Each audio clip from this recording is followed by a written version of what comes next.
दिसंबर की ठंडी हवा जोरों से बह रही थी। जैसे ही लीजा ने अपने घर का दरवाजा बंद किया। घर एक इंसान के लिए बहुत बड़ा था, लेकिन वो यहीं पली बढ़ी थी। उसके माता पिता फ्लोरिडा चले गए थे, पर वो अपनी यादों को छोड़कर नहीं जाना चाहती थी। उसे हमेशा से अकेले रहना पसंद था, आज रात तक। लीजा सोफे पर कोको का कप लेकर बैठी थी। टीवी की हल्की रोशनी ही कमरे में थी। फ्रिज की आवाज और घर की लकड़ी की आवाजें उसे सुकून देती थीं। लेकिन आज रात कुछ अलग था। ऊपर से एक लकड़ी की आवाज आई। लीजा ठिठक गई। आवाज साफ थी, एक धीमा, जानबूझकर रखा गया कदम, फिर एक और। उसका दिल जोर से धड़कने लगा। वो अकेली रहती थी। उसने टीवी बंद कर दिया और ध्यान से सुना। सन्नाटा।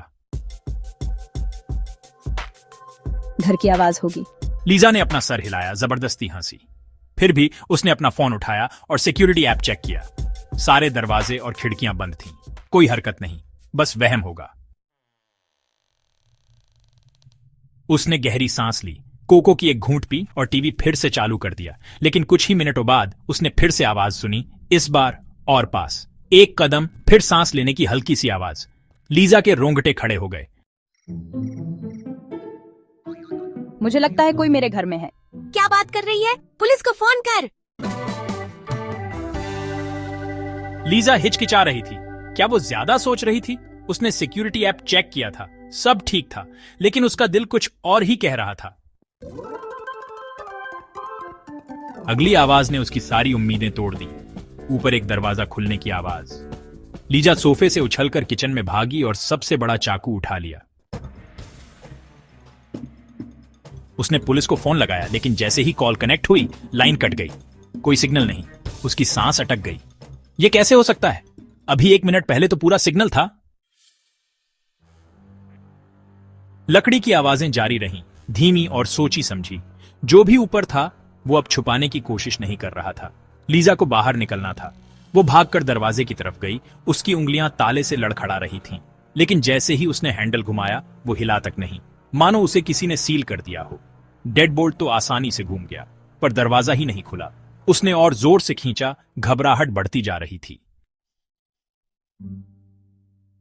उसके पीछे एक लकड़ी की आवाज आई। लीजा घूम गई। घर अंधेरा था। टीवी की हल्की रोशनी डरावनी परछाई बना रही थी। सीढ़ियों के ऊपर एक परछाई थी, हल्की रोशनी में मुश्किल से दिख रही थी। एक आदमी, बहुत लंबा, बहुत पतला। उसका सर अजीब तरह से एक तरफ झुका हुआ था। फिर वो बोला, तुम्हें यहां अकेले नहीं होना चाहिए।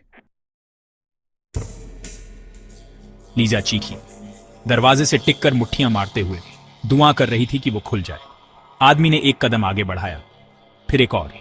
उसकी चाल धीमी थी, सोची समझी। अचानक लाइटें झिलमिलाईं और फिर पूरी तरह से बंद हो गईं। लीजा अंधेरे में डूब गई। उसकी सांसें तेज चल रही थीं। सीढ़ियों से उतरते कदमों की आवाज से उसका पेट मुड़ गया। वो जमीन पर गिर गई, रेंगते हुए किचन की तरफ बढ़ने लगी। अगर वो बस पीछे के दरवाजे तक पहुंच जाती। एक हाथ ने उसका पैर पकड़ लिया। लीजा ने जोर से लात मारी, किसी सख्त चीज से टकराई। एक धीमी सी आवाज अंधेरे में गूंजी। वो उठकर भागी पीछे के दरवाजे की तरफ, लेकिन जैसे ही उसने हैंडल पकड़ा, उसकी गर्दन पर ठंडी सांसों ने उसे जकड़ लिया। तुम नहीं जा सकती। लीजा घूमी, चाकू बेतहाशा घुमाते हुए, लेकिन वहां कुछ नहीं था, बस खाली जगह। घर फिर से खामोश हो गया। पुलिस आ रही है, रुको। लीजा ने सांस छोड़ी। उसका पूरा शरीर कांप रहा था। क्या ये चोरी थी?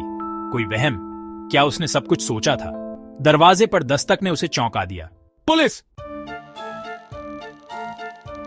लीजा भागकर दरवाजा खोलने गई, राहत की सांस ली। बाहर 2 पुलिस वाले खड़े थे, उसे चिंता से देख रहे थे।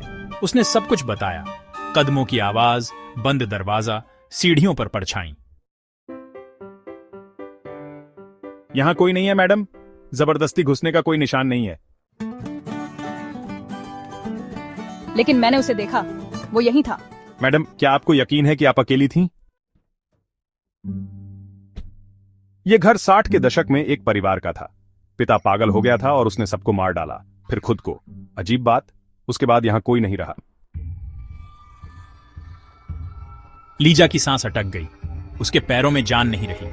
पुलिस वाले ने उसे संभाला, उसकी नजर धुंधली हो रही थी, उसका दिमाग समझने की कोशिश कर रहा था कि उसने क्या सुना है। 1960 के बाद यहां कोई नहीं रहा, लेकिन वो तो सालों से यहां थी या थी। जैसे ही पुलिस वाले उसे बाहर ले जा रहे थे, लीजा ने अपने घर की तरफ देखा। खिड़कियां अंधेरी बेजान थीं और सीढ़ियों के ऊपर एक परछाई हिली। उसके पीछे दरवाजा जोर से बंद हो गया और घर ने फुसफुसाया, हमेशा के लिए अकेली।